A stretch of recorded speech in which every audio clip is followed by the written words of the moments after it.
Good afternoon. It is so wonderful to see such a great crowd here today to honor the life of a true Lees-McRae legend. Thank you all very much for being here on campus today. It was part of our homecoming weekend festivities to honor the life of Don Baker. My name is Lee King. Many of you have not had the pleasure to meet. I'm the current president of Lees-McRae.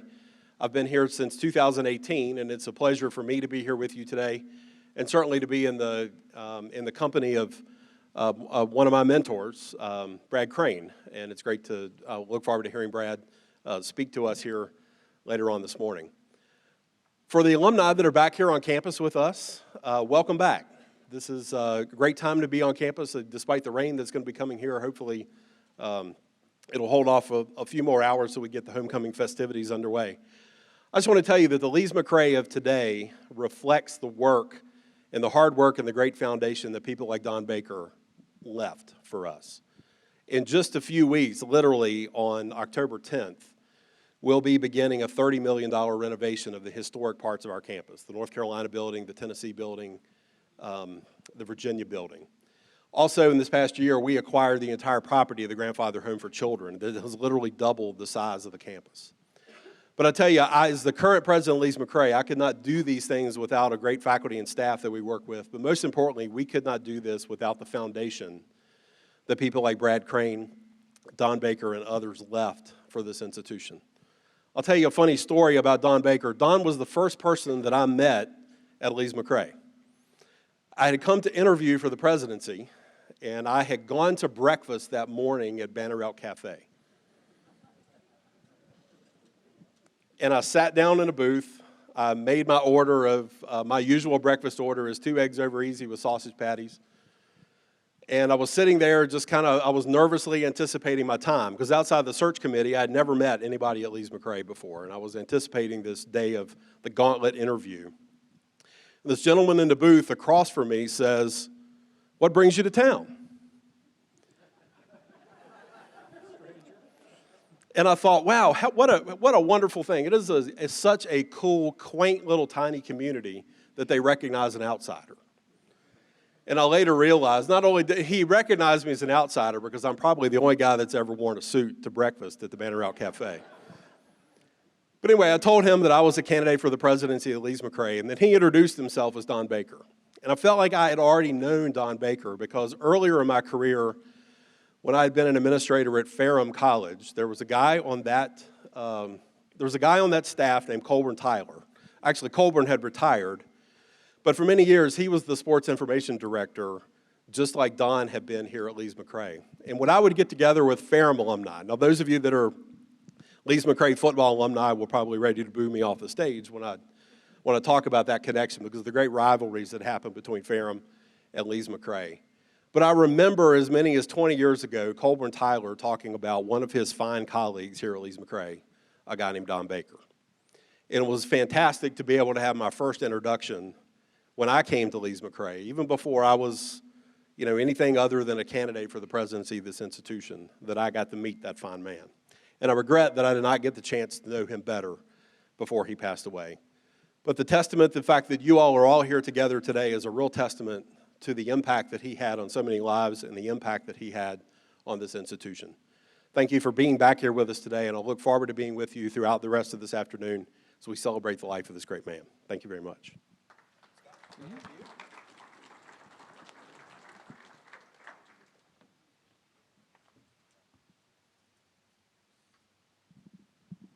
It is my distinct honor to call to order the shareholders meeting of the Balm Cattlemen's Association, Yacht, Polo, and Social Club. To reiterate what you might have heard, this is a casual event. Any and all memories are welcome as we move through the program. A gathering like this not only validates the meaning that Don Baker had in our lives, but it enhances it by letting each of us see the bigger and broader impact of his life through the hearts, minds, and stories of others. And as I imagine, there might be some tall tales told this afternoon. I've been assured by the folks at Lees-McRae that there will be no fact-checking today. We're among friends and family today, So give it your best shot. Don would enjoy that. When Don left us, we were still under COVID protocols, and having been to other memorial services where communities could come together to remember and grieve and share and heal, I knew we couldn't let COVID take those things away from us. I've been witness to in this process and heard so many stories and memories as we've approached this day. And I'm very much indebted to Joyce Baker, Nikki Baker Crane, along with Lees-McRae's Craig McPhail and Katie Talbert, and many others here in Banner Elk for their work in making this event a reality. So please show your appreciation to those folks. They did a great job putting this together. Thank you. We are here to recognize and remember Don, but you know what? There's something else. We're also here to be with Joyce. She's the one who made it all possible, who gave Don the balance and the grounding and support. And as I've heard the stories, a dear, nurturing figure to so many. So please join me in also offering a thanks to you, Joyce, in gratitude for everything that you've done.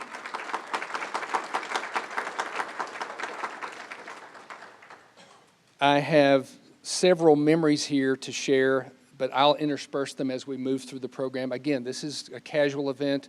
We've got lots of folks in the audience who want to share memories, little tidbits, side notes. I do want to make some room for Mike Dubrow, who says his is going to last at least an hour. So got to move this along. So I believe up next in the program, Dr. Crane, are you next? I think so. You want me to bring this to you? You want to come up here? Okay. Oh, Craig. Oh, Craig McPhail. Sorry. I don't have a program in front of me.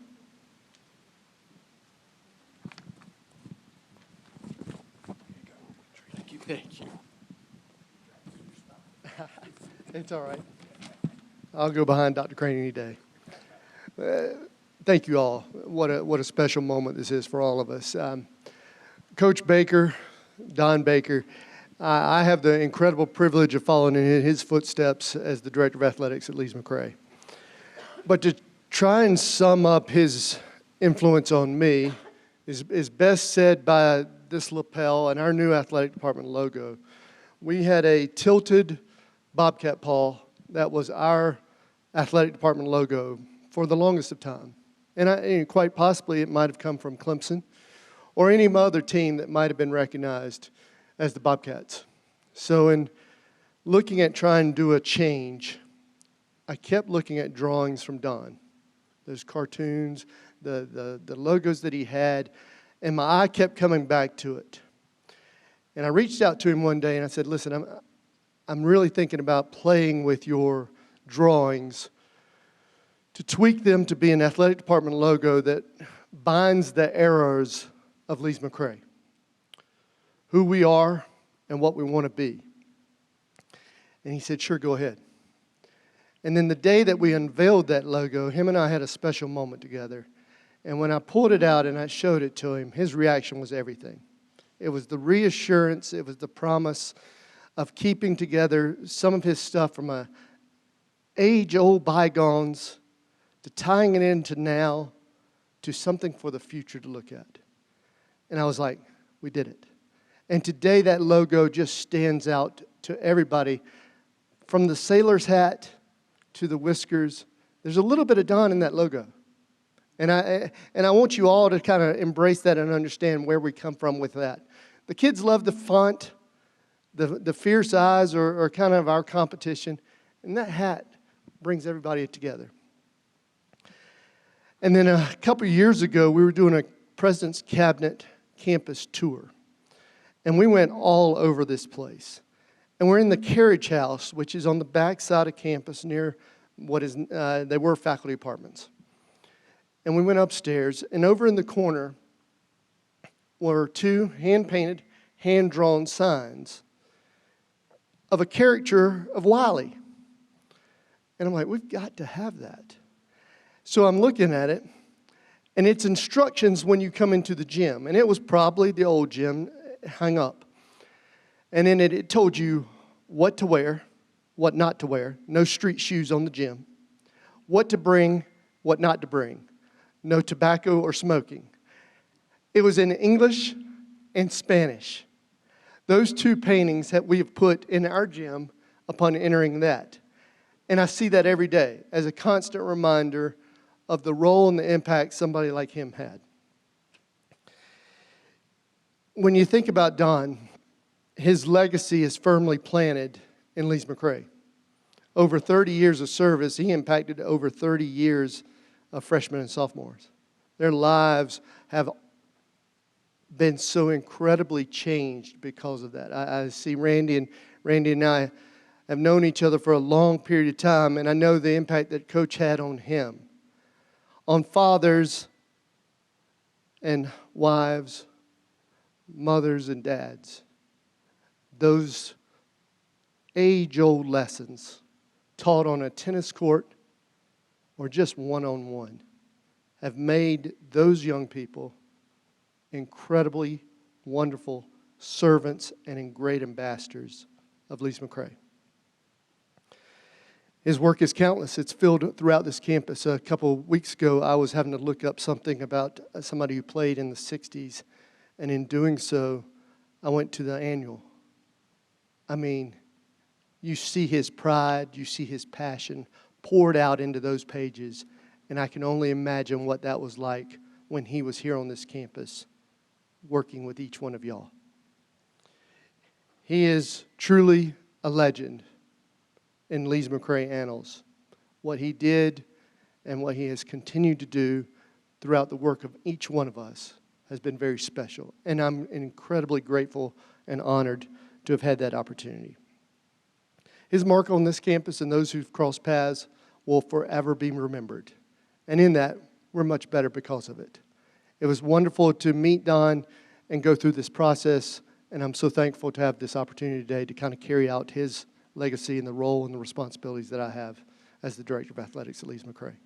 Thank you all for coming, and let's have a wonderful, wonderful time today. Thank you.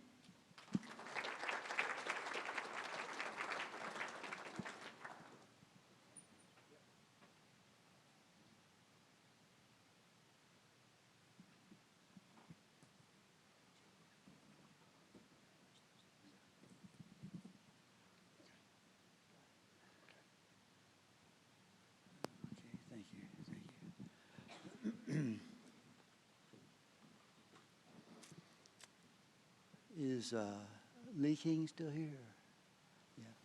Lee, thank you for that wonderfully gracious welcoming to us to the campus. You're doing wonderful things here, and we appreciate you. It's so good to see so many of you here. I know as I walked in today, I was surprised that so many of you recognized me from the back of my head, not from the front. But at any rate, there's still enough there to make a definition, I guess. I had written some things down about Don because I wanted to get the fullness of a presentation. But I finally figured I couldn't read it. I can't see. So I put that aside. So I decided just to wing it. And to wing it with Don is a lot of fun. I, too, had my first meeting with Don, or I first met Don at the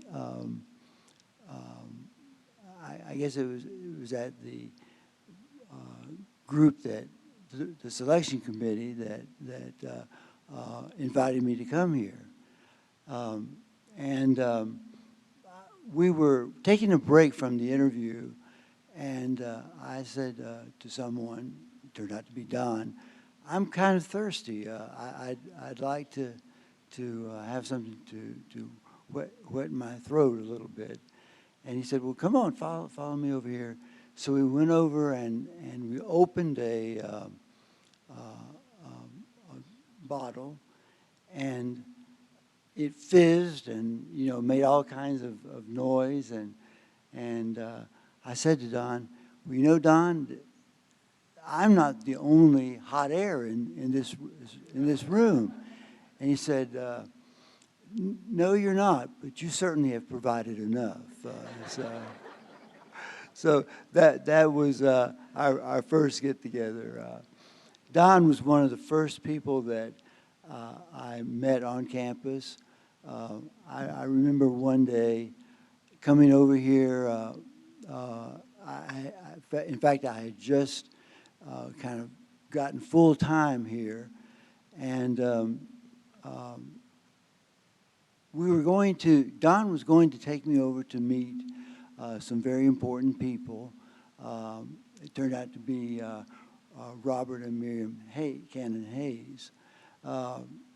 They had been so supportive of the school, and he said, you need to meet them. It was a wonderful gathering of not just the two of them, but some others as well. And Don was the source, the inspiration to pull this group together.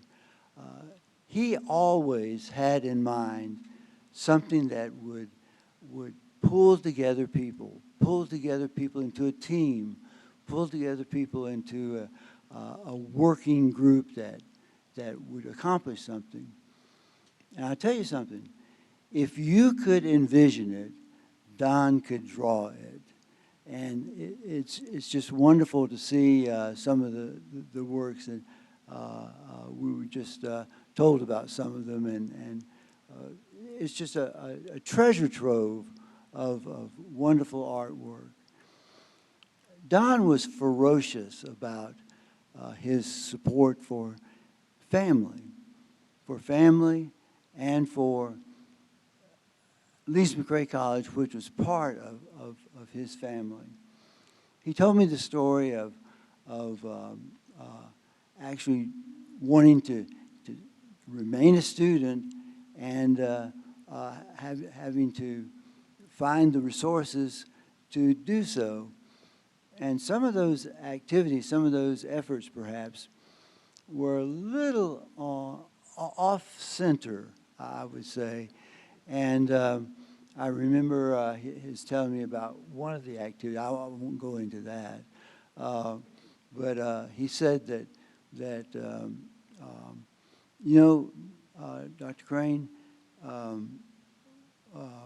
he called me Dr. Crane until my son had the great fortune of marrying his daughter. Then he called me Mr. Dr. Crane. No, he called me Brad then. So, but anyhow, he was at,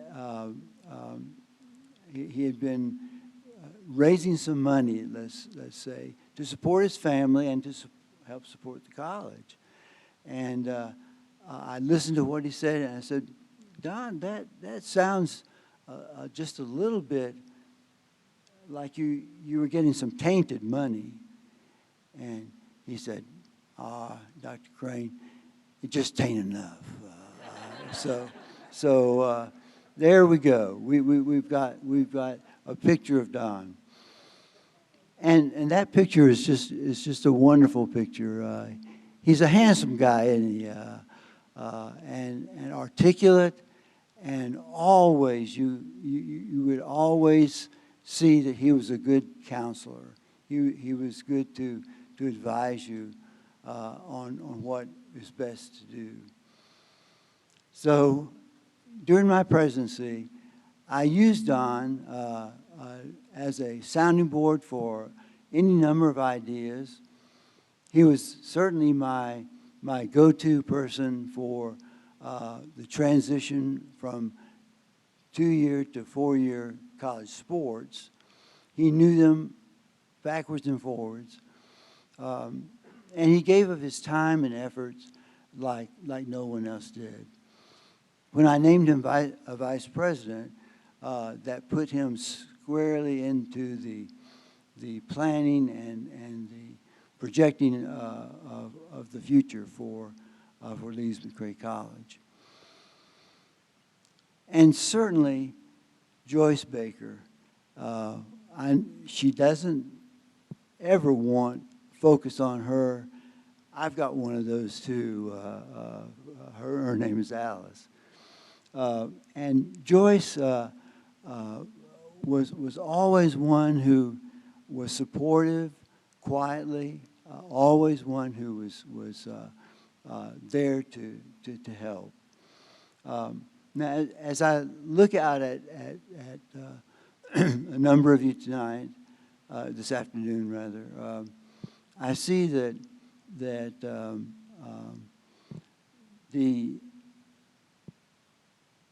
sorry, I kind of lose my track from time to time. I see that the focus of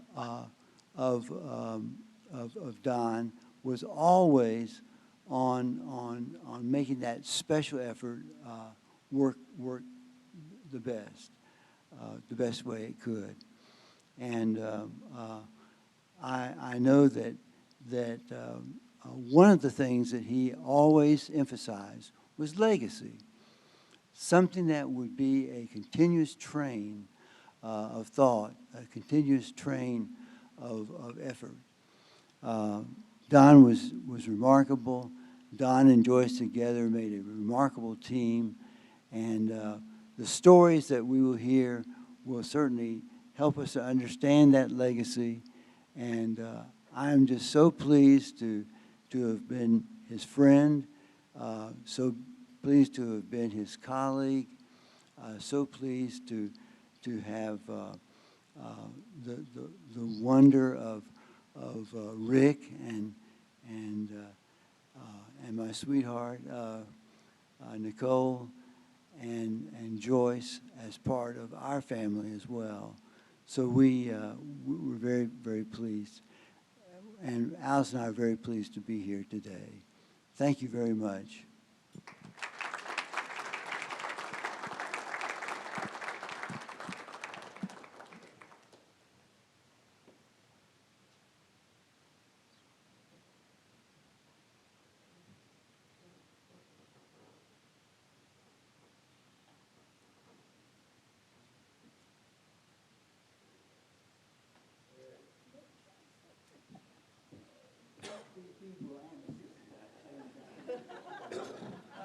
Good afternoon. I'm Mike DeBro. I live in Atlanta, Georgia. My wife and I have 3 kids, 2 grandsons. I attended Lees-McRae from 1975 to 1977. I played on the 75-76 Coach Baker team, which finished second in the conference. The next year, Coach Baker went out and recruited. He got Hector Perez and Marcelo Cash from South America. They were on the Davis Cup Junior team. He got Bobby Light from Boone, Hank A. Vance from Gastonia, Bill Utley from High Point, where I was from, Roy Hudson from Charlotte. We were undefeated. We finished 6th in the nation when we went to Scottsdale, and I'm going to tell you right now, we were the best team ever. Scott said no fact-checking, right? No fact-checking. Somehow, not sure how, I became the first student in the 75-year history of Lees-McRae to graduate with a perfect 4.0 average. Coach Baker was very proud of that. I was very heavily recruited by Coach Baker. Well, I was recruited by Coach Baker because a friend of mine played for him. His name was Wayne Otto. He played number 1 in 73 and 74. He was a character, but he was a great character. He introduced me to tennis in High Point. He kept me interested. He introduced me to Yonex tennis rackets, which I actually sell today. And unfortunately, Wayne passed away about a year before Coach did. So I want to take a second or two just to remember Wayne. I came to Lees-McRae because of Coach Baker. I stayed at Lees-McRae because of Coach Baker. And I came back to visit Lees-McRae because of Coach Baker. Coach and Joyce are like family to us. They attended our wedding. They visited us in Atlanta. We would come up skiing, and we would all get together for dinner. And when Coach couldn't get out much anymore, we visited him at his house. Coach loved talking about his old players. He was way more than a tennis coach to me. So as you know, Coach was a great artist. and he did these caricatures, and he sent me about 10 of these. It would be anywhere from a birthday to an anniversary to a holiday. So I was going to take a few seconds and read one of my favorites. This was a holiday wish from Coach Baker. May your stuffing be tasty. May your turkey be plump. May your mashed potatoes and gravy never have a lump. May your yams be delicious and your pies take first prize. And may your holiday dinners this season stay off of your thighs. Happy holidays, Don and Joyce.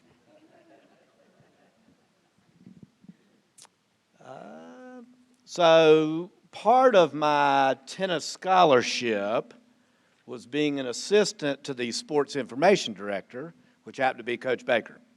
So I kept the defensive statistics, he kept the offensive statistics for football. So one day he calls me in my office and goes, Mike, I need a favor. Anything, Coach. He goes, this is going to be a big one. I went, Coach, anything for you. He says, we're playing Nassau Community College this weekend in Long Island. I want you to keep the offensive statistics. I went, great. What are you going to do? He goes, I'm not going. So we get up to Long Island. It's right about Thanksgiving, cold, rainy, miserable, not even a stadium, it's a field. So I'm keeping offensive statistics. I'm trying to keep my clipboard dry. And anyway, I'm freezing. The end of the first half comes. They put us in this small cinder block building to change. So the team's in there, the coaches, they leave. I'm trying to get the offense added up. I get it added up. I go to the door. I reach for the door. It's locked. Coach sent me all this way to keep offensive statistics, and I got to tell him I was locked in the cinder block thing for the whole second half. This was not going to be good.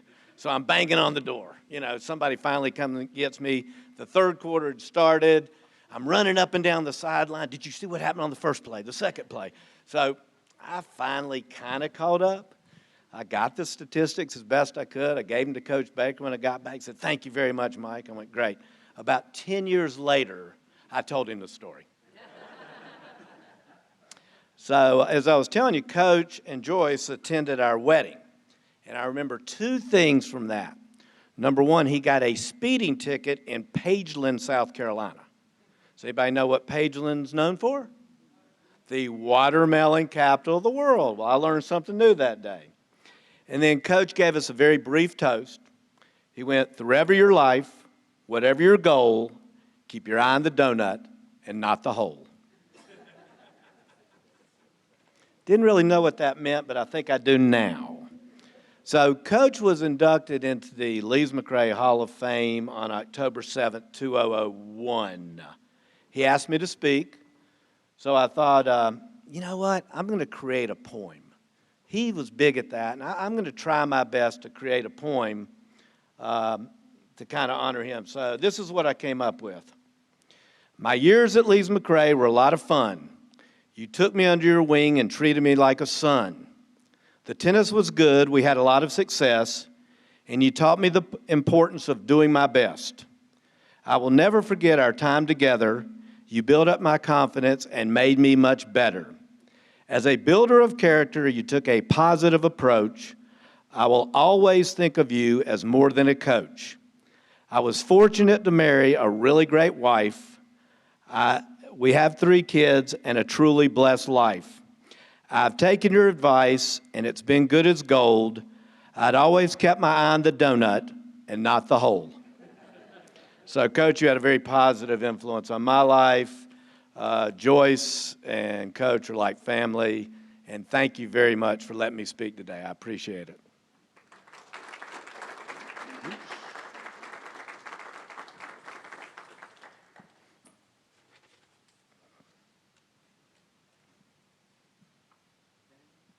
I can go on. I shortened it from an hour to 7 minutes. I can go on.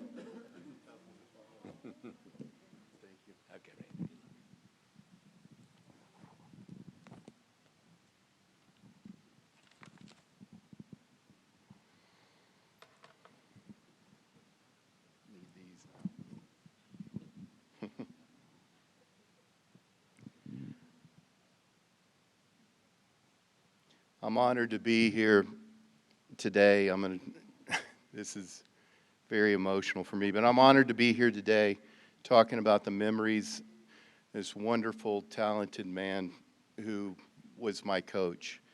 So many of my life influences came from the mountains and the man we're here to honor tonight, or today.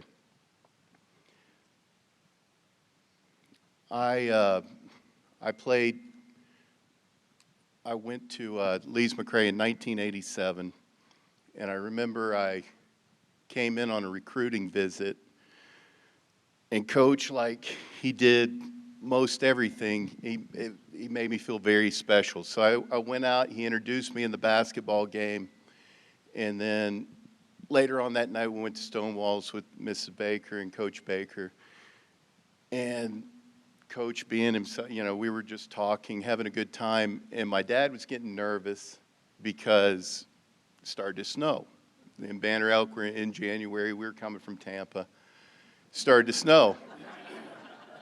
And Coach he reassured us, you don't need to worry about it, it's just going to be a dusting. Well, we get in the car, we drive up to my grandparents' house on top of Sugar. By the time we get to the entrance of Sugar Mountain, we can't see the road. I mean, it's a complete whiteout. So that was kind of the start of my time at Lees-McRae. But I got here the fall that year, and like most parents, my grandparents actually dropped me off. My grandmother was very worried, first time being away from home, and Coach Baker noticed that she was nervous and concerned about, my well-being, and he looked over at her and gave her a big hug, winked at her, and said, "I'll take care of him. I'm going to be his Banner Elk dad." And, that was really our relationship from there on out. There's so many things I could talk about. And I took notes, probably 20, 30 pages of notes. I'm like, I can't get up there and talk about all this because I can elaborate on everything. We spent lots and lots of time together. I could talk about all the successes we had as a team. I remember one that was very vivid in my head. Is near the end of his coaching career.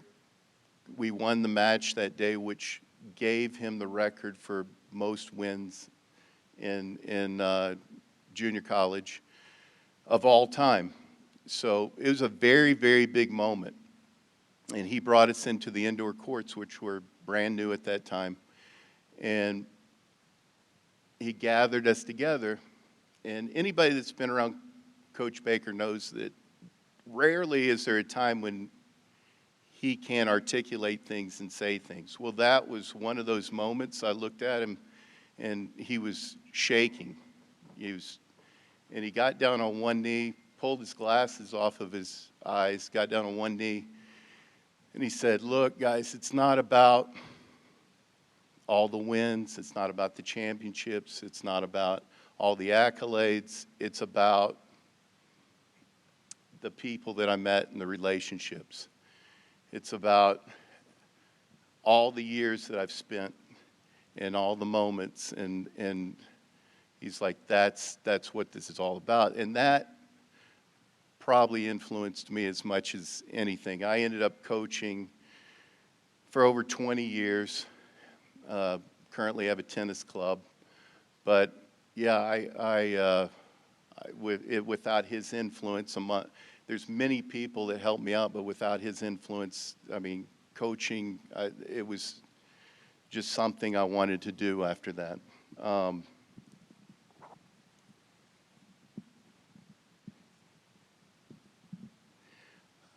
The other thing I could go on and on about, and I think you'll hear this more and more, is his humor.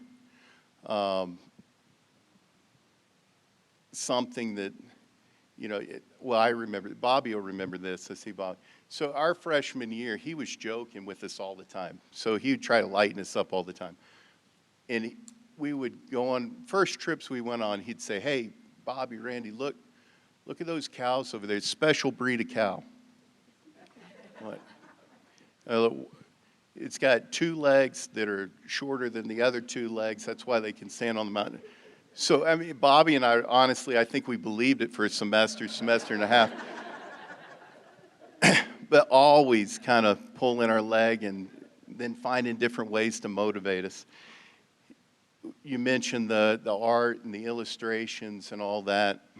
He would, in his office or in the public relations room, he would have cartoons of everyone on the team and find different ways to motivate us all. And that stuff would stick with us. So he was very unique and special in that way. And one thing that I always noticed was he made everybody individually feel that way.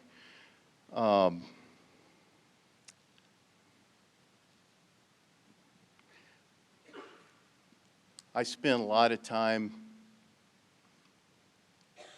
with him, and Bobby and I would go feed the cows in Hayesfield with Coach Baker. There was a lot of moments. The coaching moments came more off the court than they did on. A lot of life lessons, a lot of talk about life. But I remember going up to your house, and we would spend hours together just talking, and we would watch Westerns. And, you know, if anything that had to do with John Wayne or Clint Eastwood, we were going to watch the movie till the end. And then just talk about life and what, you know, basically started molding the person that I had become, or I am today.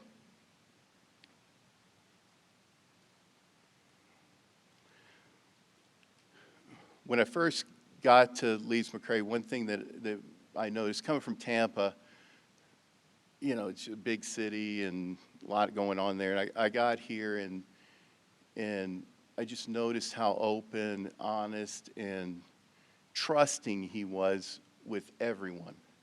And one of the first things that hit me was I got here, and I would say everybody that probably played for him understands this, but same thing, I was working in the public relations office, so I had to go run an errand, and Coach says, just take the car.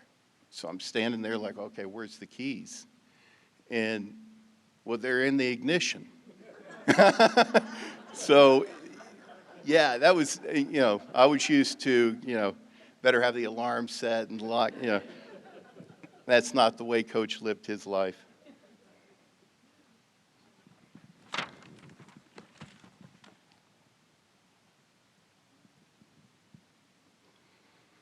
I could probably go on and on about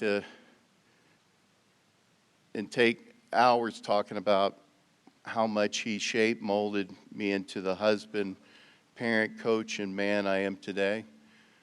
I just want to thank everybody that was involved in putting this together.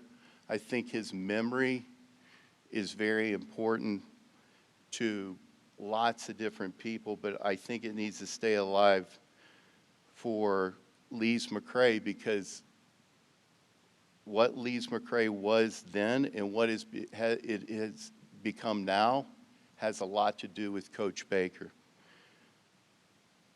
And I think he's made a tremendous impact on everybody that's involved.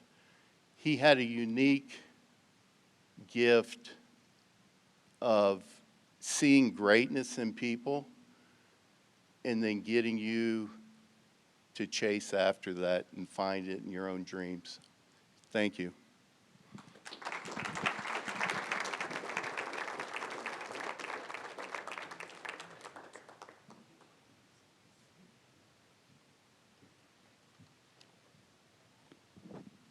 I wanted to jump in here. Thank you, Randy. I wanted to jump in here real quickly before we open it back up to anybody. And I know, Bobby, you've got, where is Bobby?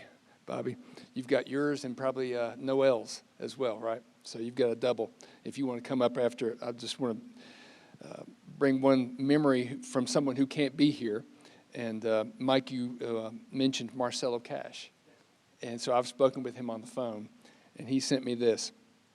He says, as a young foreign tennis player in 1976, we're talking, hard to imagine, no cell phones, no internet, Lees-McRae became his home away from home for 2 years, and that Don and Joyce were his go-to people for any questions, any issues, and to help him navigate a completely different situation coming from Central America, somewhere over there.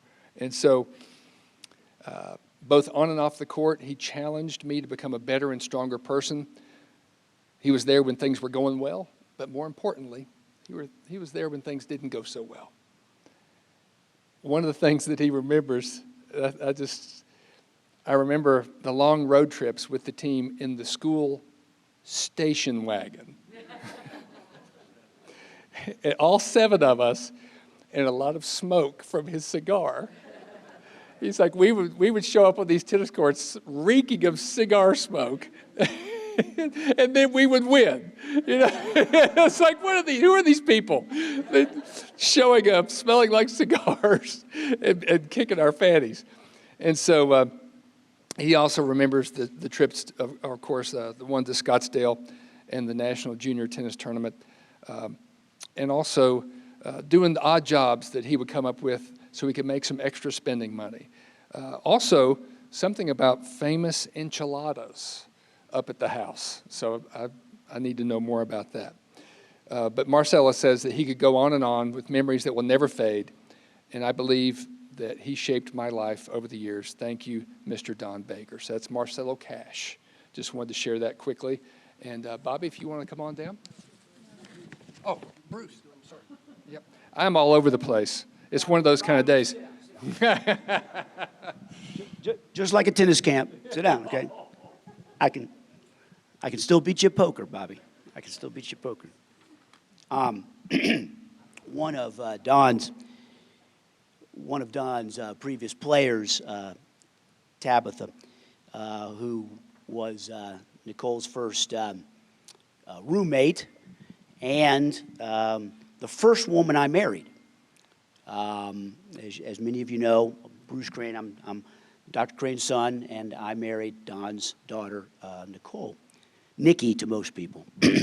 But at our rehearsal dinner, Tabitha, who was Don's tennis player, she stood in for Nicole as is tradition. So Tabitha was the first woman I married, I say. Unfortunately, I'm going to contradict what everyone has said and many people are going to say. I'm going to contradict 2 particular things about Don, who I love so much. First, he was a terrible coach. I mean, I'm a living example of how bad he was. Don introduced me and taught me to play golf. If any of you have played golf with me, I promise you, it shows Don is a terrible, terrible, terrible coach. However, he did bring, as many of you have said, he did bring a lot of humor to his coaching. One story that illustrates that is Don and Joyce came down to visit Nicole and I in Atlanta, and Don and I went out and played around. And it was a state park, a Georgia State Park, as I remember, a lot of pine trees. And as usual, Don was true right down the middle on almost all of his drives. And as usual, I was all over the place, left, right, never in the fairway. But on a particular hole, I hit it fairly straight, and Don sliced the heck out of it, way out in the pines. And these pine trees and all these pine needles and everything. So I walk out to my ball, and I'm kind of waiting. All of a sudden, crack! Beautiful sounding golf shot. Ball just drives out, rolls right up on the green. And he walks up, and I said, Don, wow, what a terrific golf shot. He said, damnedest thing, my ball landed on a tee. So that's kind of an example of Don's humor. The other thing, of course, that I'll disagree with everybody is Don gave all of you many special gifts, but not as special as the one he gave me, his daughter, and of course Joyce was part of that gift giving as well. And I can never repay them enough, but I love them both, and as we all do. So, this is a letter again from excuse me, from Tabitha. Tabitha Farmer at the time, and now Tabitha Farmer Brantley.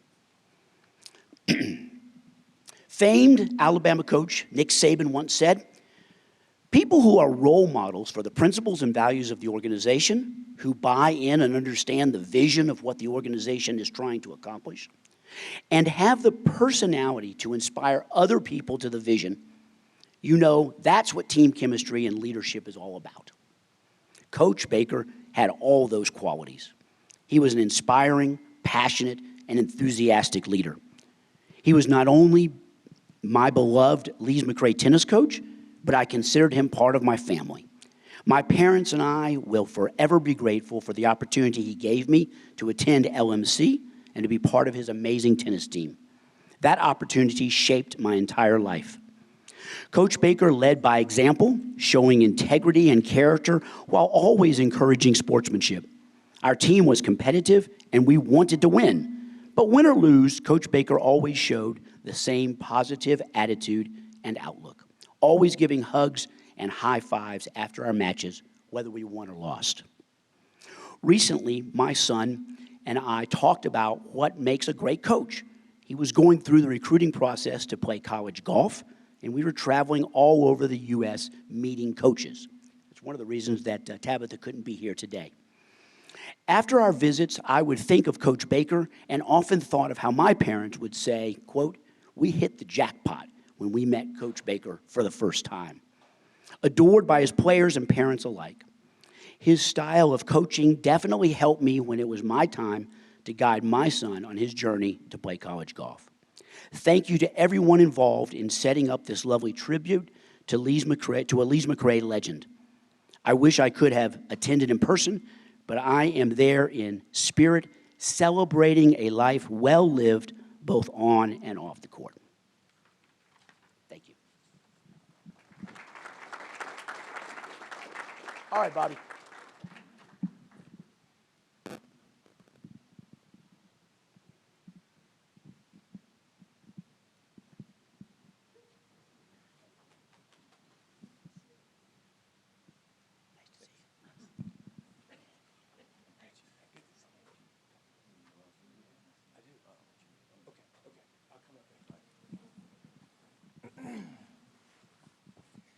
Hello, everybody. I'm Bobby Hendricks. I played tennis with Randy Blumendahl here at Lees-McRae. And I'd like to talk a little bit about Coach and some of the experiences I had with him. First of all, I played tennis, but I wasn't a tennis player. I'm going to be honest with you. So, Coach Baker, I remember I came to tennis camp here, and Coach Baker pulled me aside and said, "Hey, have you ever thought about playing college tennis?" I said, "No." I was ready, I was in my senior year. I was ready to go into the recruiting office, sign up, and get out, where I was living. I wanted to go into service. So, Coach pulled me aside and said, "You ever thought about playing tennis?" No. So I kind of forgot about that, and I go home. We started getting all this information from Lees-McRae College. My mom jumped on it.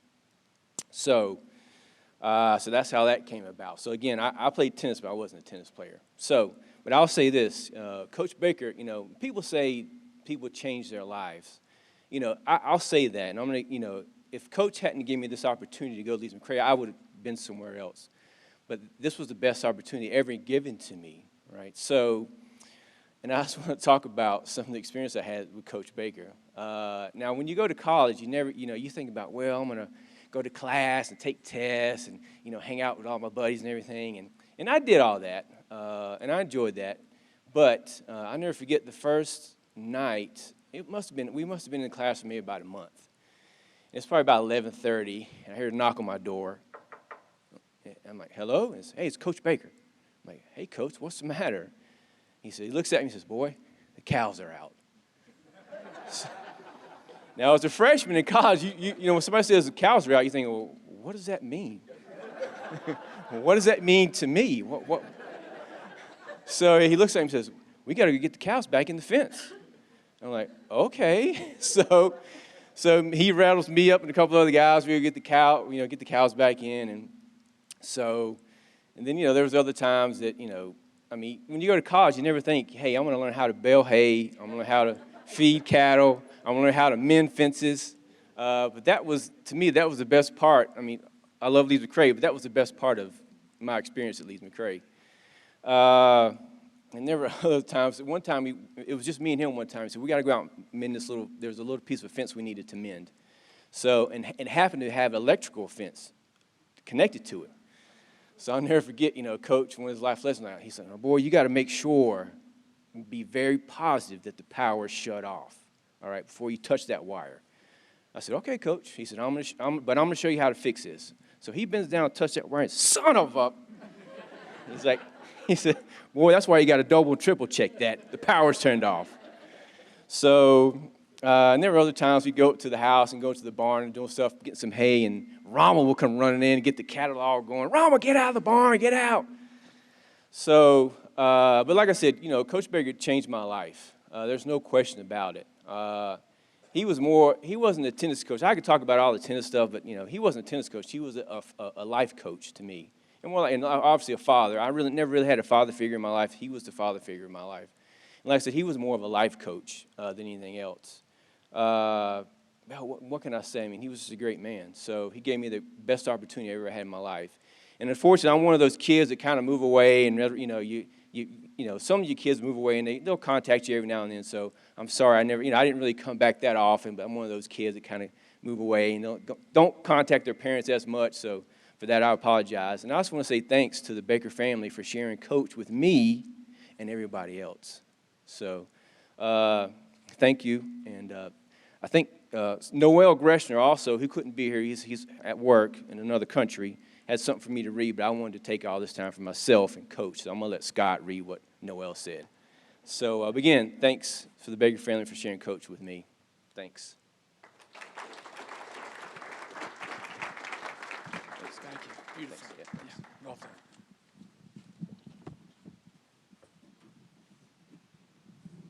As many of the former players who've continued on in coaching, stayed with athletics or tennis, Noel Gressner is literally in Kazakhstan at an ATP event today.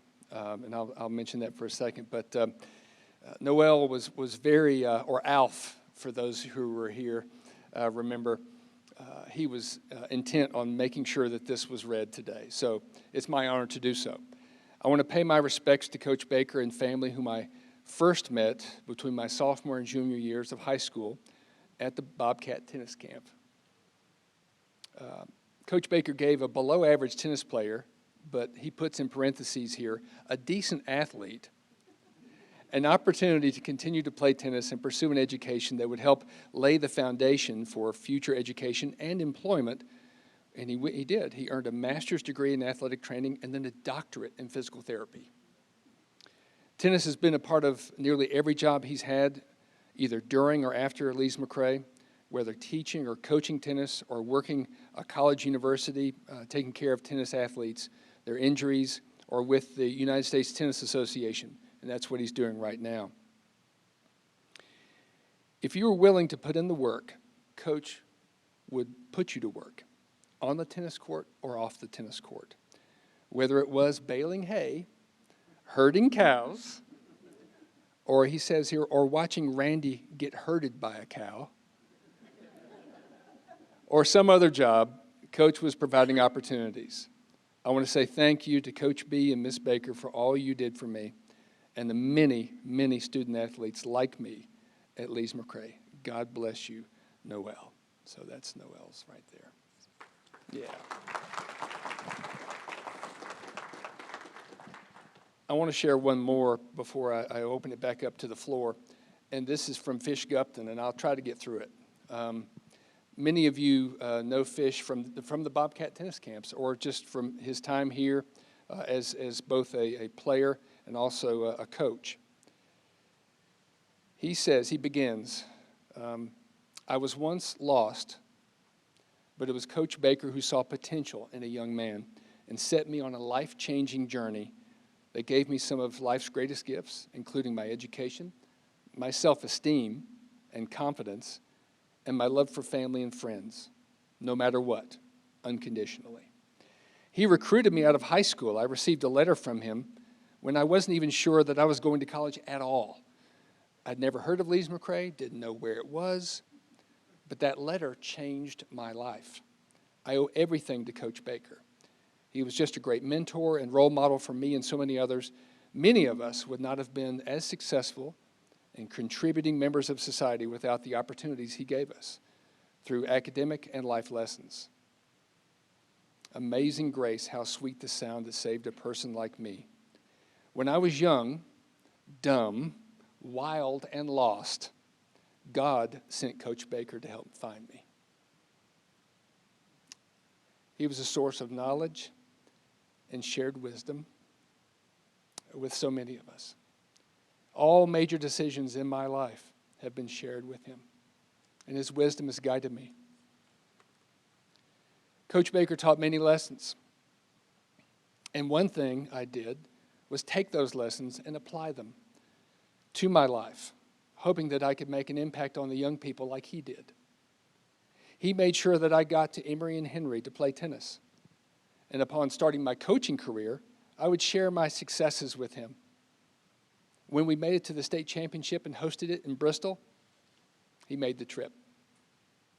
He took such pride in me and all of us, all of you, and in your accomplishments. It was through grace, dignity, and honor that he gave us all he had to give.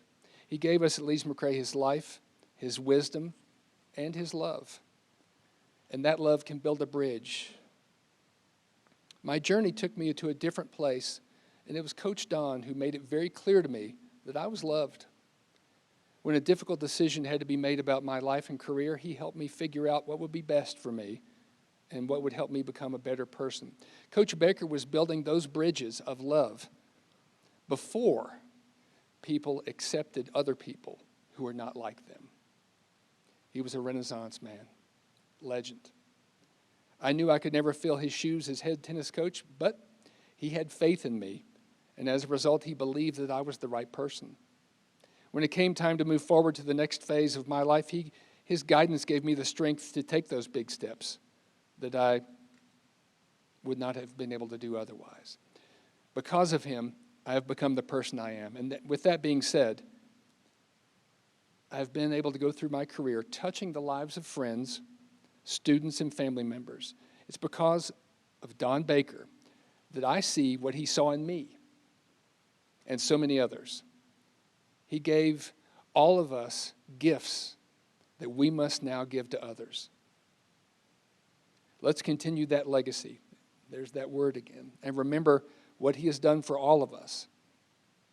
Let's make an effort every day. That was a balloon popping. Might have been Don, I don't know. It's like, let's move along. Let's move along. This is the last paragraph, I promise.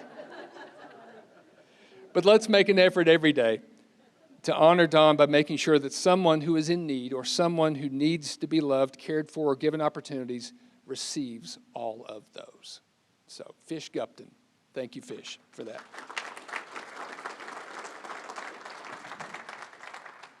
Opening the floor.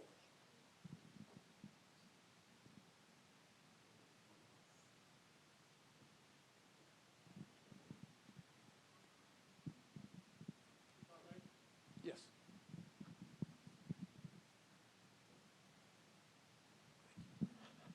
My name is Dennis Aldridge, class of 75. Hey, hey. Don did not recruit me to play tennis because when I came here, I was about 300 pounds and had a whole lot more hair than I've got now. But I was a local person, a commuter. Our intramural team was called the Local Yokels. And there was a little bit of a tension between the local students and the dorm students. sometimes there was more than a little tension between those groups. And Don always was, and what I want to do is expand from just the Lees-McRae portion to the community portion, because Don, aside from the Lees-McRae component, was a big force in the county as well. Served in local government, was a real force in the Avery County political system, and there may be only one political system in Avery County, but he was part of it. And that's a whole nother story. We'll not get into that. But I am a county commissioner in Avery County now, and many times over my time in serving local government and working with the political components in the county, Don's name comes up. He was a mentor, a source of information, a source of direction for a lot of the things that happen. So what I wanted to share was, apart from the components that we have here at Lees-McRae, which are minty, and I'm so proud to be a part of that, but he allowed the community at large to share in himself as well, and had a huge impact in the county. And whenever I came, he and some of the others that were really instrumental of being here gave me the opportunity to sort of expand past just a boy from Mill Timber Creek. And whenever I became a member of Order of the Tower and Phi Theta Kappa, and those things that have really been inspirational to me and been important in my life through, he was one of the ones that was allowed to bridge that gap between coming from local and coming into with all these people from these strange and exotic places like High Point and Charlotte. And somebody mentioned Wayne Otto. He was here when I was here. And Wayne was the king of cool. You know, he come in. He was the only person I knew that wore colored glasses all the time. You know, those little granny glasses that he wore all the time. But we came up against those people, and they allowed us, Don and Dr. Evans and Lewis Hall, and so many of those people who were instrumental in allowing us to be a part of this community in ways that we probably never would have or never thought we could. And from a standpoint much greater than just Lees-McRae, he had a huge impact upon our county.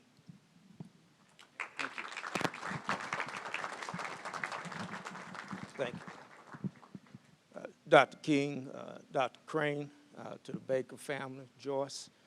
My name is Charles McLaurin. I'm from Louisville, Kentucky. I was a student athlete on the Bobcat football team in 70, 71, class of 72. My Don Baker story is twofold. The first, you know, Lees-McRae was a very frugal institution, and if you were an athlete, they could figure out a way to get some money from another source, they would.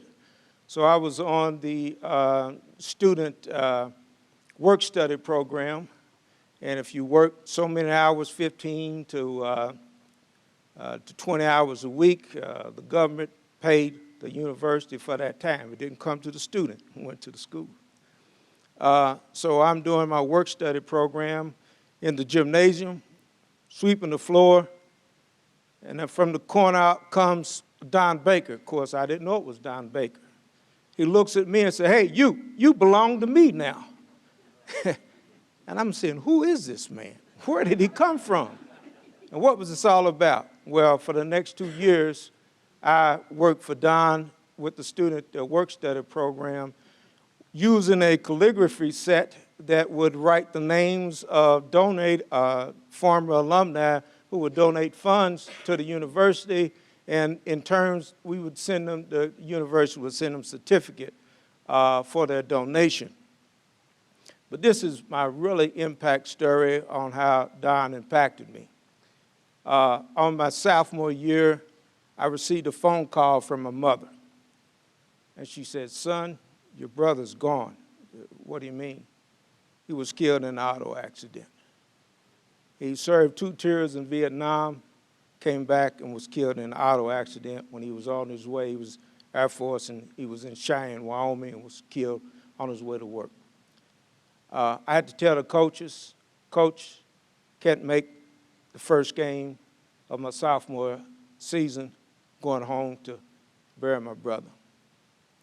Who carried me to the airport? It was Don Baker.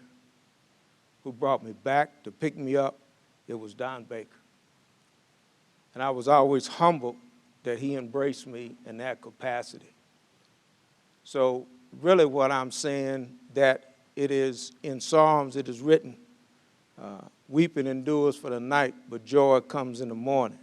So I'm here to help celebrate Don, and also would produce the argument that says that this is really not about Don today, but it's about the gifts and talents he received from above and how he used his gifts and talents to bless others.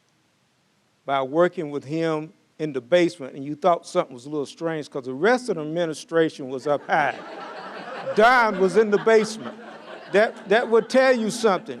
But that was his domain. That was the marketing domain. And I could actually watch him, how he would craft the articles and marketing strategy that would paint the picture of what went on the athletic fields, on the tennis courts, on the basketball courts. And what he did was produce the argument which says, if you come to Lees-McRae, and if you give your all as an athlete, you in turn will be able to be promoted. That says when a 4-year institution knocks on the door and wants to recruit you, that you could come back and be an immediate impact on their program. At the same time, he marketed Lees-McRae at that time as a top junior college athlete for an institution, as you could come and see top caliber athletics at Lees-McRae. So all in all, I was indeed honored to have him touch my life as he touched many of you. And if you look at it, it's already been said, multiple, each one of you in here that was touched by Don, multiply that by a factor of 10 or whatever factor you want to use, because you were giving back to others, that you were helping them from how you was mentored by Don. So from Psalms again, weeping endures the night, but joy cometh in the morning. I'm excited to be able to share that joy to celebrate the life of Don with everyone here. Once again, humble. Thank you. Thank you. Afternoon. I'm Philip Barrier. I am the county manager for this beautiful place we call Avery County. And why am I sitting at that desk, the same desk, in the same spot every day that great man sat at some 20 years ago? Is because of him. He taught me that if we love this place, if we love this county, we simply serve it. We have to serve that county. He called me young man, and that got my attention. When he said young man, Philip needed to calm down, because if you know Philip's personality, it's wide open. Ask Dennis Aldridge. He would call me young man, and he hired me to be in the tax office. We went through a lot. When they offered me the job as county manager, after I told my family, I've got 4 days to make a decision, y'all start praying, I called Don Baker. And he said, Philip, if anybody cares and if anybody can do it, it's you. I've got a desk drawer full of cards where he says he's proud of me for what I'm doing and what we're doing together. I'll never forget that. And when I get in trouble, he'd call me. And when I needed advice, I'd call him. And Miss Joyce would be kind enough to let us talk.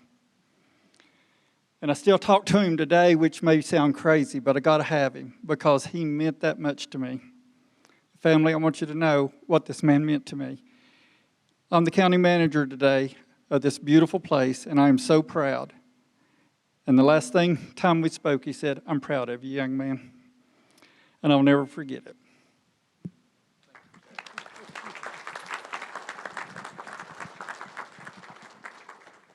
I helped hire Philip. My name's Woody Young. I am now a commissioner in Avery County in this wonderful place we call home. I am not an alumni of Lees-McRae. but my wife is, my oldest daughter is, and my youngest daughter is. 3 of the 5 of us are alumni. I knew a little different Don Baker than what I've heard here today. I knew of his impact at Lees-McRae. Miss Joyce can tell you the Don Baker that I knew was a Republican. He was a complete Republican. He believed in the American way. He believed in helping people. The picture that you'll see back here on one of the tables with the cowboy hat and the cigar, that's the Don Baker that I knew. That's the one that I remember. Because Mr. Don, as I called him, and my father, Hall Young, and Charles Von Cannon, and I can go on with men of their generation. They were the ones that molded our generation. I know Mr. Don, there was, I believe it says he served from 2003 to 2018 as a chairman of the Republican Party. I would have thought it was much longer than that, because I started with, as a precinct chairman from Minneapolis in 1979. And Mr. Don and Miss Joyce were always there. They were always there. And that is who you went to talk to. But one thing in particular, there was a position that came open, a state position. And Mr. Don asked at a meeting if we knew anyone that was interested. And I waited till the 11th hour, and I called and recommended someone. The next morning he called me back and he said, have this person be in Raleigh the next day. And it happened. And the young woman went through the training, and she received the job, and it started her on a very lucrative career. But I would like for you to know that, yes, he had a great impact on Lees-McRae College. He had a great impact on the Republican Party in Avery County.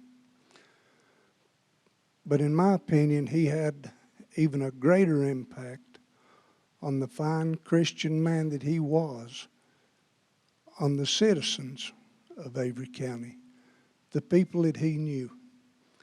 Because anyone could go to him, and yeah, if you called the house, you talked to Miss Joyce, because she answered the phone. And she would allow you to talk to him. Don was a people man. He could talk to you about anything on earth and give good information and good advice. The legacy that he lives, that he leaves, is what we all need to try to live up to. He was a wonderful man, but he was also a wonderful friend. And thank you, Miss Joyce. You're to be commended too, because your support to him helped make him who he was. And I know that you attended a lot of meetings and a lot of things that you probably would rather not have been at. So we thank you as well. Thank you.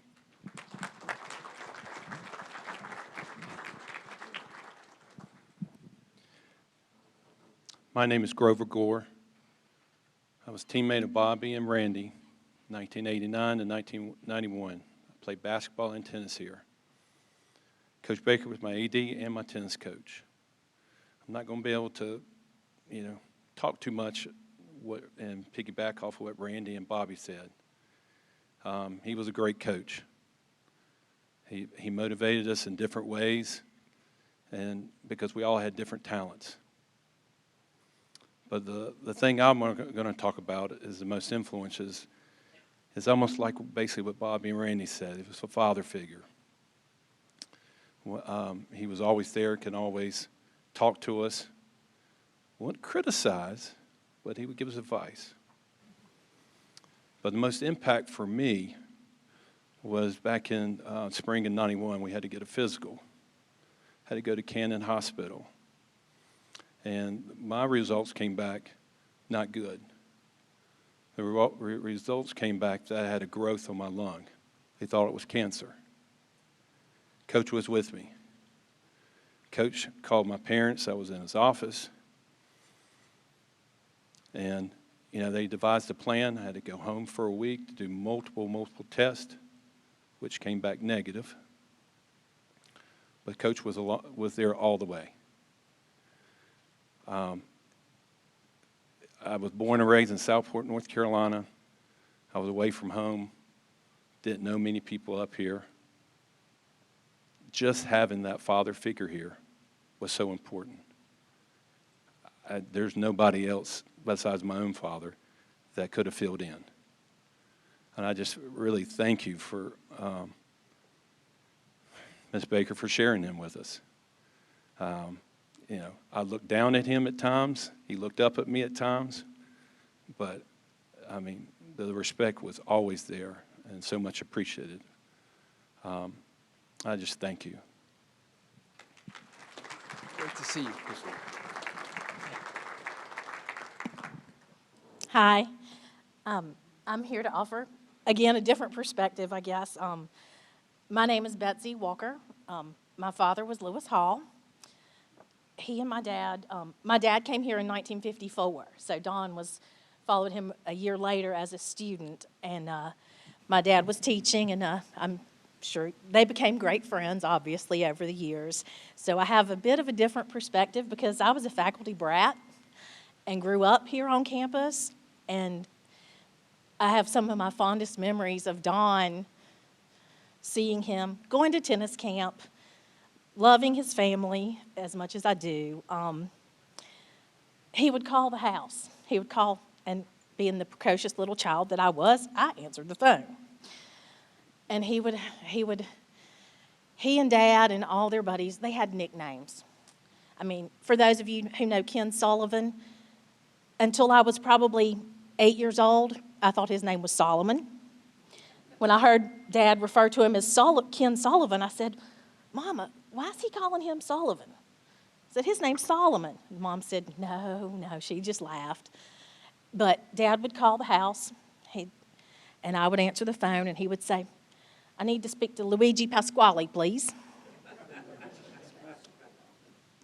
Don't know where that came from. So I would proceed to go get my dad and tell him that Fatso was on the phone, because that is the name that my father called Don for as long as I can remember. He was always Fatso.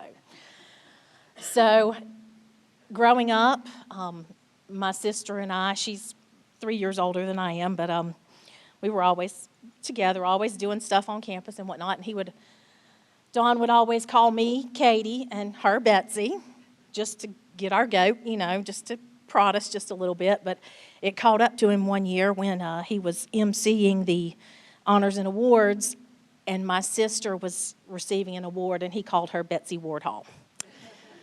His face was so red. And she just laughed it off. We all did, But he and my dad joked around a lot. He was one of truly his best friends, lifelong. As long as they had known each other, they were best of friends. And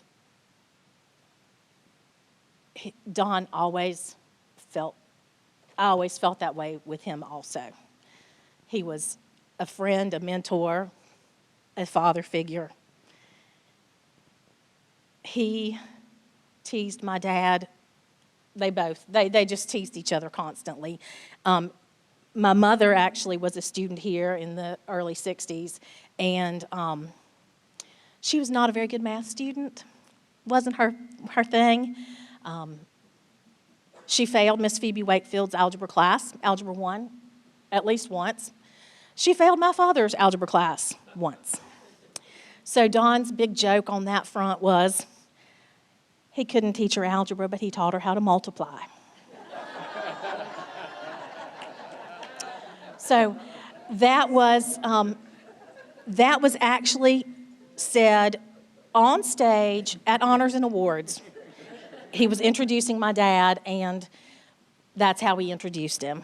My father's response was quite funny as well, but he came up on stage and he looked Don square in the eye and said, I know how Daniel felt being slain by the jawbone of an ass.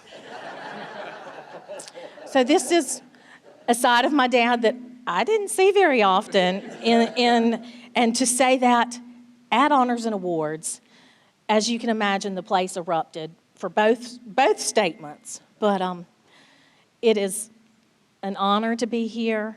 Don was truly a great friend, a great man. The friendship that he and my dad shared was very special, I'm sure, to both of them, and very special to our family to have the friendship of the Bakers and the Cranes and Lees-McRae in general.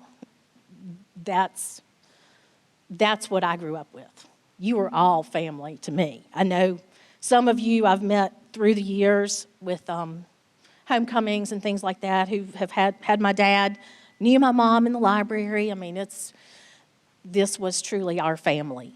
And Don was such a huge part of that and such a huge part of my heart. So thank you for sharing him with us, all of us.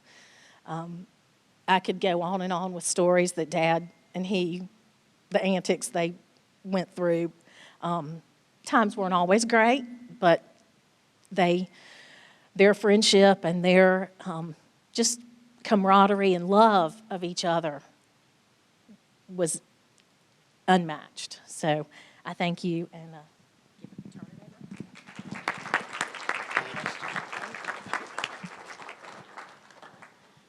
over. My name is Hugh Taylor. I'm in the class of 1969, and I played tennis for Don Baker. And I thought, since we're not checking facts, I thought we were the best team he ever had. But each year, there was always a school. One year it was Anderson College, the next year Wingate College that was always better than us. But at least we probably won more than we did lose. One of the sayings that Coach told me was, the one thing I hate in sports is to get beat by somebody I know I'm better than, but they beat me because they were in better shape than I was. And I think he told me that so I would quit smoking and get back in shape. And so I play better. My 2 years, Paul Elwood was my doubles partner. We played the number 2 doubles team those 2 years, and we had a great time together. Well, one match I just got to share with you against Wingate College. We were playing doubles right about where we're sitting and standing right now, and where the cafeteria is. Wingate team beat us 6-0 in the first set, which was nothing to be surprising. That was to be expected. But what was unexpected was we turned around and beat them 6-0 in the second set. Don't know why, I can't explain it. Well, it was 9-9 in the third set when I was serving, and I served what Paul called an ace against them, but the Wingate player called it out. Well, we stopped play, and we argued and talked and fussed at each other, but then went back to play, and we ended up losing 11-9. Well, during that confrontation, one of the players told me later, Don and the other coach were sitting on the sidelines watching, and also by then, with all the excitement, a lot of the students started sitting on the hill watching the event. And the coach at Wingate said, "Coach, you might be winning the battle, but we've won the war." And Don turned to him and said, "You see all those guys up on the hill there? There's not a single one of them with an IQ over 100. And if you don't shut up, they're going to come down here and beat the hell out of you.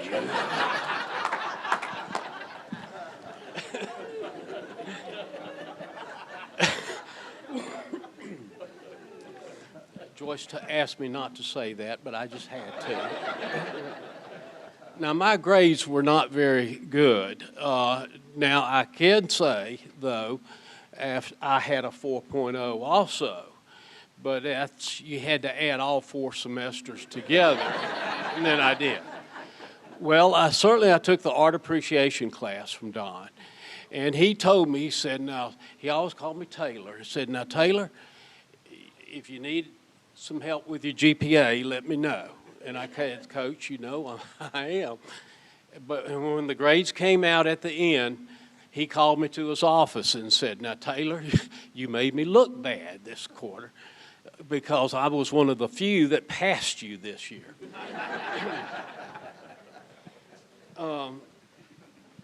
But he said, I know you can do it, and I know you can put your mind to it and apply yourself and get it done. And I thank goodness for that, the encouragement he gave me. But because I went on and got a degree from Georgia Tech, and I got my master's from Mercer University. And I thank Don for that. And I sure will miss him. And Joyce, may God bless you too. Thank you. Nicely done.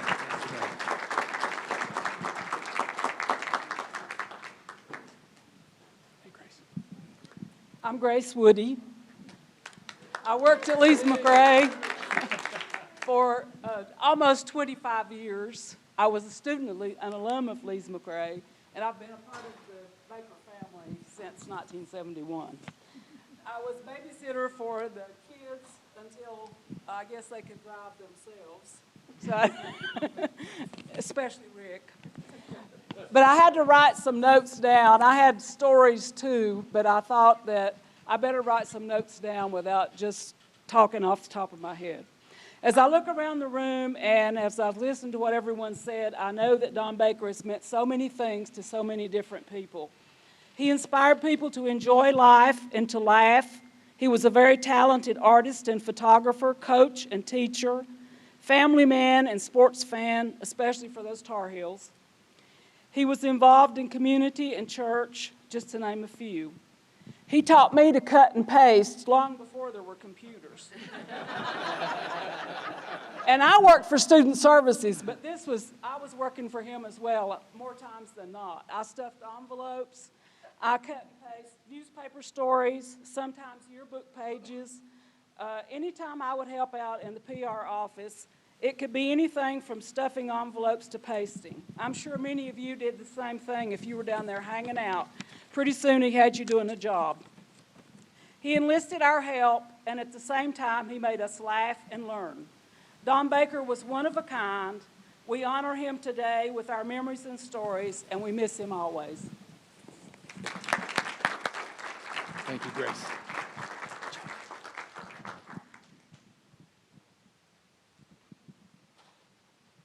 My name is Jack Litton. Betsy Jackalachi is what Don used to call me. We would first moved here, coached here from 65 to 70.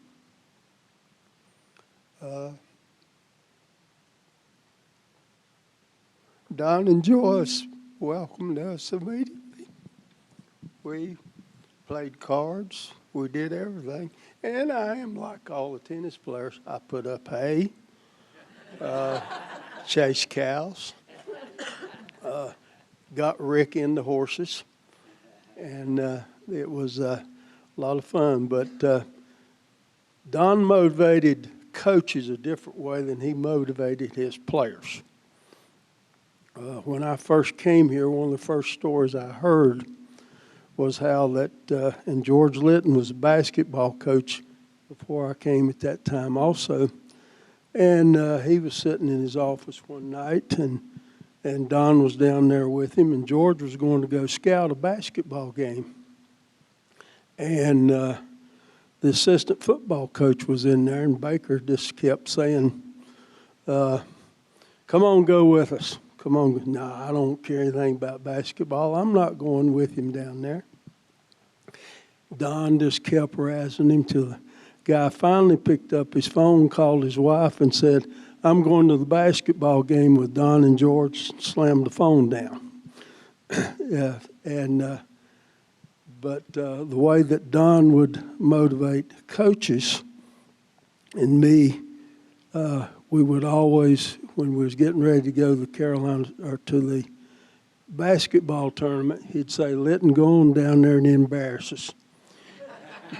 You'll be the first coach since, and he would name a coach. I won't name the coach's name that was here before. Says George Litton was a football coach, and he never did go down there and lose in the first game in the conference tournament. You just go on and do that. And you knew that you had arrived here when Don invited you to come up to his pond and fish and catch your supper.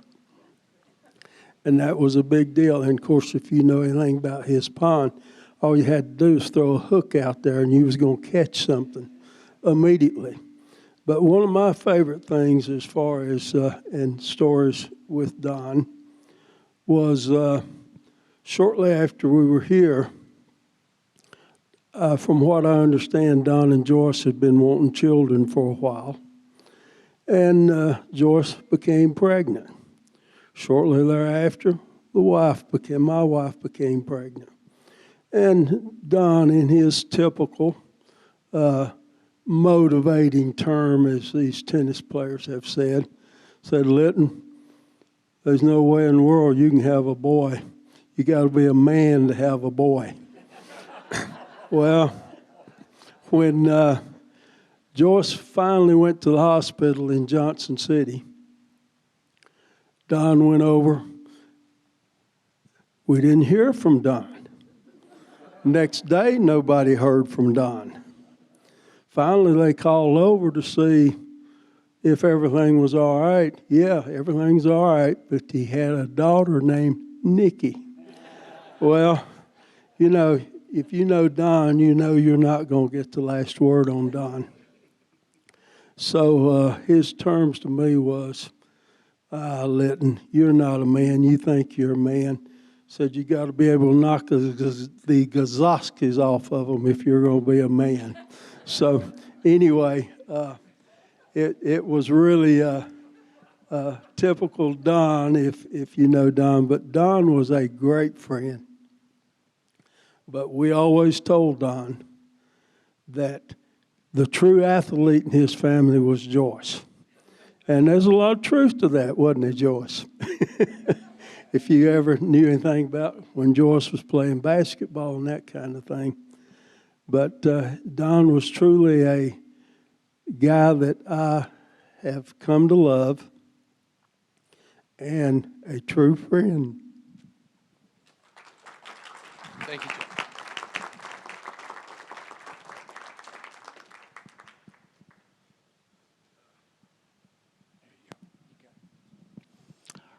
I'm George Homan, class of '72, and was the tennis captain and also skied. And it's hard to come up with what else can I say about these people, because it's so exciting how much everyone has heard the same thing.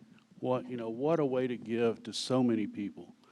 But I do have to say, I wanted to make sure I spoke today just to especially thank the family, Nikki, Rick, and Joyce, because it really was a team, Don and Joyce, and all the things they did.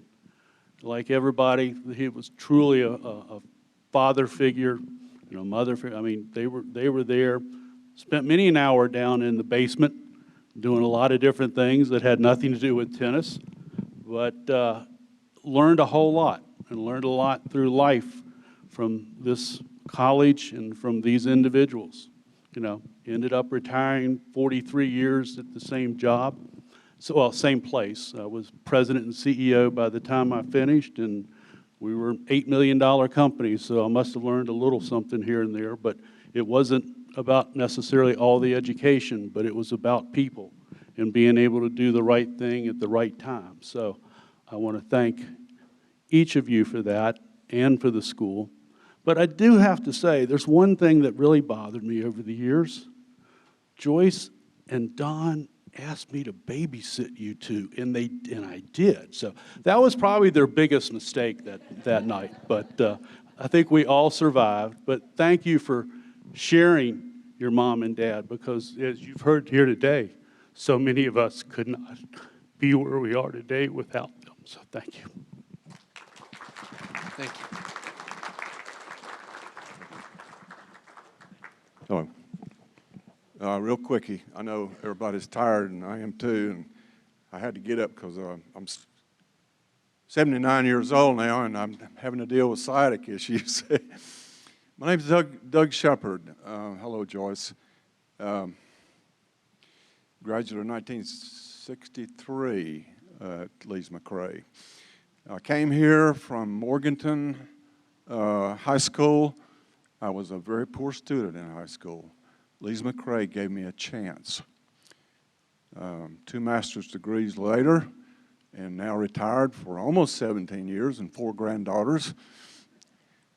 I like to think that I did okay, but it was because I got started well. I got started in the right direction. I don't know, listening to all these tales, I must have missed out on Don Baker and the way he worked with people, but I recall, I don't have any funny tales to tell about Don Baker, and that's okay. My relationship with Don Baker was kind of like a sort of a business type relationship. That's the best way I can explain it. I was a hall monitor at Tennessee dorm for a year, and because of that, I had to deal with this guy, or he had to deal with me. And Dr. King, is he still here, the president? There you go. When we came to Lees-McRae College, our class, the president of Lees-McRae was a retired colonel in the Marine Corps. His name was Max C. Chapman. And that first semester, probably the first couple weeks, there was a riot on this campus because President Chapman instituted a demerit system. You had to be in the dorm by 10 o'clock. You could be in the dorm by 11 o'clock on the weekends, whoop-de-doo. But if you didn't have your trash can emptied at least twice a week, you got a demerit system, and if your bed wasn't made, you got a demerit. And if you didn't have your lights out by 11 o'clock, you got a demerit. And who gave you the demerit? The hall monitor. So when I dealt with Baker, I would go, once in a while, I'd go to his office. But you know, when I went to see Don Baker, I'd look nearby, and there was the most beautiful woman I believe I'd ever seen in my life, and it was Joyce Baker. So I enjoyed going down there to see Baker. But the riot, let me get back real quick to that. The guys who had been here the year before me, we're not going to put up with this. We're here in college, we're not going to deal with a demerit system. And they were out in the parking lot, raising almighty, you know what? And I'm thinking, what's going to happen? What is going on here? I came here to be in college, to go to class. That guy right there, Don Baker, wound up in the parking lot getting the riot pulled down. And he did. That's just the way he was. And that was my learning of Don Baker.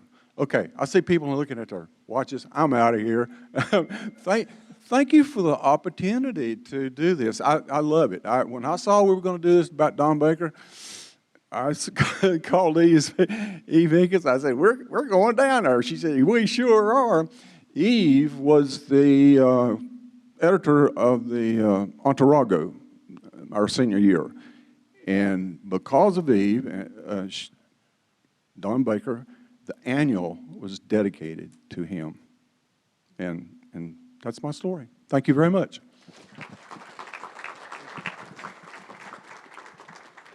Yeah, I'll bring it back here. We just have a few more minutes. There we go. I feel like Phil Donahue. Thank you, Scott. Don gave me my first job when I moved here to Banner Elk, and I had horses, so we had a little bit in common, you know, the collecting hay and everything. So he got me hooked up with where I could keep my horse, because she was in Florida the first, year or so, I guess I was here. And the place he got for me was Dr. Breidenthal's, which is in Balm. And he and Joyce would drive by every day, and they'd see my little tiny horse out there, and they'd tell me the next day, oh, we saw the little tiny horse out there again. And I just have in common with someone else over here, going to the basement when I went to get my job. Go down, and they told me where to go, and I'm like, okay, we'll go down here to the basement. And my nickname, do you remember it, Scott? Scott, I worked there with Scott. You do? Well, I thought Lee hired me to fill the dungeon, and then he moved that summer.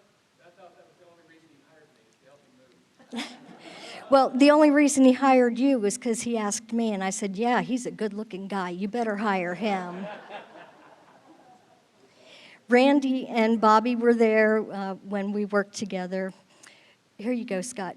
What was my nickname? Do you remember? No. Gertrude. I mean, seriously, Gertrude. Do you remember that, Joyce? He used to call me Gertrude. Oh, well. Thank you. I'm glad you made it. I want to thank again the folks at Lees-McRae for making this happen. This has been a wonderful opportunity. I want to make sure that we've got it filmed right here. I think that'll be made available for the folks that have not been able to make it today. And also some of the notes that have been sent, emailed, transcribed, they will go into an archive. I think Ramona at the library. It's important that you talk about legacy. We do have some refreshments, light refreshments back here. I want to thank everybody for being here, braving the weather. COVID delayed us, but the hurricane couldn't stop us. So, Scott put it together. well, I mean, it's a passion project, and everybody chipped in. So it's been a wonderful, wonderful event, just being witness to so many stories. Don was a Renaissance man to me. He could quote from the classics and then put in a chew of tobacco and barter for a Black Angus bull. I was there for that, and putting up hay. And so all of those things. But again, I want to, and Mike you stole my clothes. As you ramble through life, whatever be your goal, keep your eye upon the donut. Not the hole. Yeah, thank you so much for being here.